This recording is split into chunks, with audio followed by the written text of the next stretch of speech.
মৰমৰ ছাত্ৰ-ছাত্ৰীসকল, আহাচোন আজি আমি আমাৰ চাৰিওফালে থকা বিভিন্ন ধৰণৰ গছ-গছনিবোৰৰ বিষয়ে কিছু কথা শিকোঁ।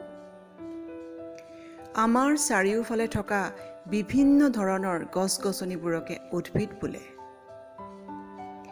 এই উদ্ভিদবোৰ কিছুমান সৰু হয়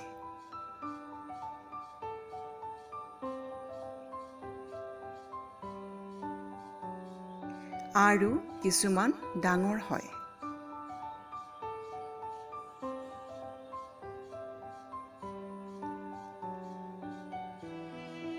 কিছুমান মাটিত হয়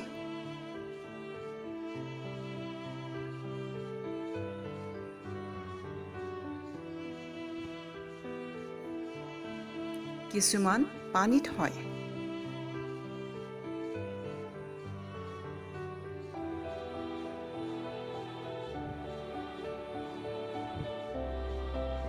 কিছুমান পাহাৰীয়া অঞ্চলত হয়।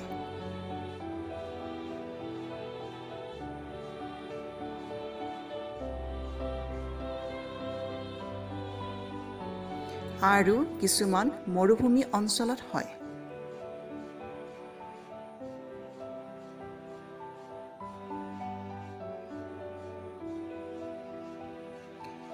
এই উদ্ভিদবোৰক প্ৰধানকৈ চাৰিটা ভাগত ভাগ কৰা হয়: বৃক্ষ, গুল্ম, লতাজাতীয় আৰু তৃণজাতীয়।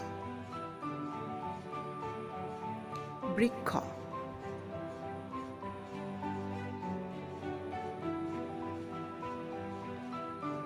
এইবিধ উদ্ভিদৰ গা-গছ টান আৰু শকত, বহুত ডাঙৰ হয় আৰু বহুত ওপৰলৈকে থিয় হৈ ৰয়। বহু বছৰলৈকে জীয়াই থাকে। অসংখ্য ডাল-পাতেৰে ভৰি থাকে, যেনে আম গছ, নাৰিকল গছ,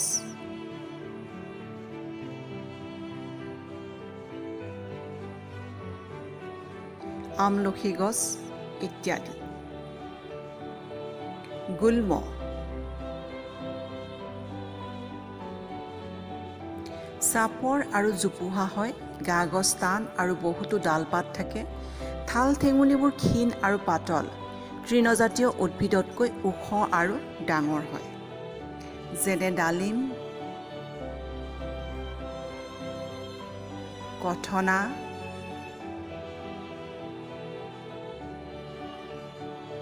গোলাপ,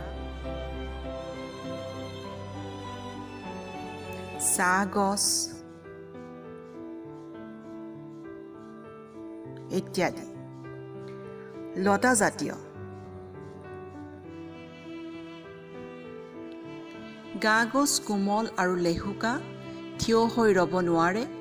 বগাই যাবৰ বাবে চাং বা অন্য গছৰ সহায় লয়। কিছুমান মাটিত বগাই যায়।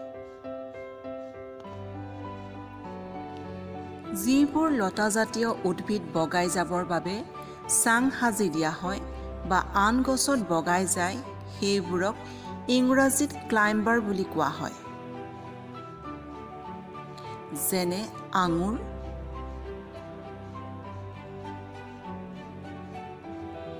মানি প্লাণ্ট, কাগজী ফুল,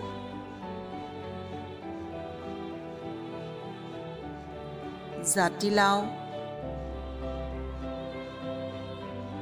ইত্যাদি। আনহাতে যিবোৰ লতাজাতীয় উদ্ভিদে মাটিত বগাই যায়, সেইবোৰক ইংৰাজীত ক্ৰিপাৰ বুলি কোৱা হয়, যেনে তৰমুজ,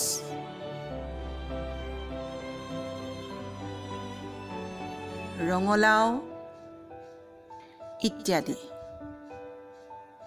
তৃণজাতীয় উদ্ভিদবোৰ বৰ সৰু, গা-গছ বৰ কোমল আৰু সেউজীয়া, নিজে থিয় হৈ থাকিব পাৰে, যেনে ধান, টেঙেচি,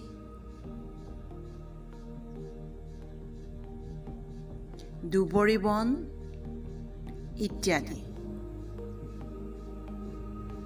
আনহাতে কিছুমান তৃণজাতীয় উদ্ভিদৰ গা-গছ টান, ফোঁপোলা আৰু বহুত ওখ।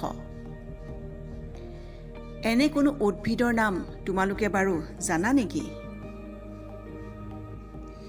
এনে এবিধ তৃণজাতীয় উদ্ভিদৰ উদাহৰণ হৈছে বাঁহ গছ। বাঁহ গছ বহুত ওখ হয় আৰু বহুত পাত তথা ঠাল ঠেঙুলিৰে ভৰি থাকে। কিছুমান উদ্ভিদৰ আকৌ ঔষধি গুণ থাকে, যেনে দুপৰ টেঙা, নৰসিংহ,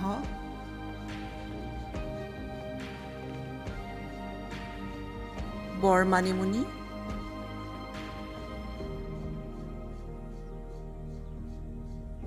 সৰু মানিমুনি, মহানিম, নাৰ্জী ফুল,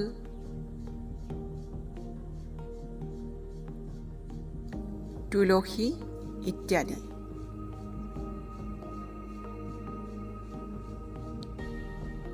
তোমালোকে বাৰু জানানে পাত আমাৰ কি কি কামত লাগে?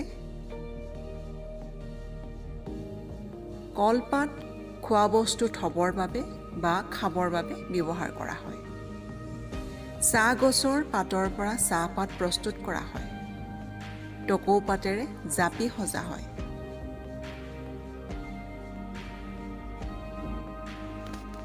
এতিয়া আহাচোন আমি গছৰ শিপা আৰু গছৰ শিপাই কি কি কাম কৰে তাৰ বিষয়ে কিছু কথা জানি লওঁ। গছে শিপাৰ দ্বাৰা পানী শুহি লয়। শিপাই মাটিত খামুচি ধৰি গছজোপা থিয় হৈ ৰোৱাত সহায় কৰে। শিপাই খহনীয়া ৰোধ কৰাত সহায় কৰে। শিপাই মাটি সংৰক্ষণত সহায় কৰে।